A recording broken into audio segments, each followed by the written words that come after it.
En tant que porte-parole, je dirais que c'est dans le Vieux-Montréal et j'ai une photo de ça chez moi. Et j'étais dans un autobus et puis c'était comme une parade à pied. Mais moi, j'étais comme dans l'autobus, puis je tapais des bongos, des congas. Puis je voyais toute la rue s'animer, pleine, chanter, parce qu'on chantait. Évidemment, j'avais un micro, on chantait des chansons. Ça, c'était vraiment un beau souvenir, se promener dans l'histoire monumentale, monument dans le sens des buildings et ces belles rues-là du Vieux-Montréal. Puis, ça a été, pour moi, c'était un moment émouvant, un moment de vraie fête, ce que je pense la Saint-Jean est d'ordinaire, quand ça va bien. J'avais déjà participé avec Gilles Vigneault puis Pierre Falardeau. On nous avait appelés, quand c'était la Société Saint-Jean-Baptiste, ils s'occupaient de la grande parade. On nous avait invités pour qu'on donne des idées sur la grande parade. C'est il y a 15 ans de ça. Et alors, évidemment qu'on avait dit oui tous les trois. Et on se connaissait déjà, puis on était allés les rencontrer. Et je me souviens, c'était Jean Charest qui était premier ministre. Et j'avais dit en début de séance, j'avais dit, évidemment, vous pensez à aller saluer M. Charest. Alors, ils ont dit oui. J'ai dit, c'est notre premier ministre. Oui. Mais j'ai dit, en plus, c'est son anniversaire, le 24.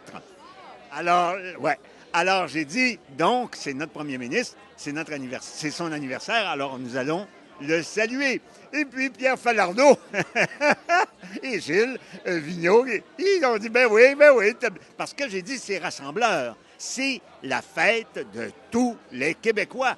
Peu importe qu'ils soient du Parti libéral, du Parti québécois ou de toutes sortes d'autres partis qui pourraient naître, peu importe, c'est vraiment rassembleur, c'est tout le monde qui vit ici.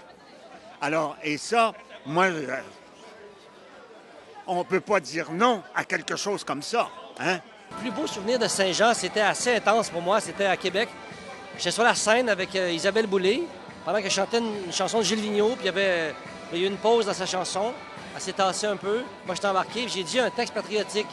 Et moi, j'étais au Comédie de théâtre à l'époque. J'avais jamais fait ça, là, pas de quatrième mur encore. C'est en 99. Je me suis mis à débiter un texte que j'avais appris par cœur, un texte poétique pour un hommage à plein de gens qui étaient disparus, des Québécois, tout ça.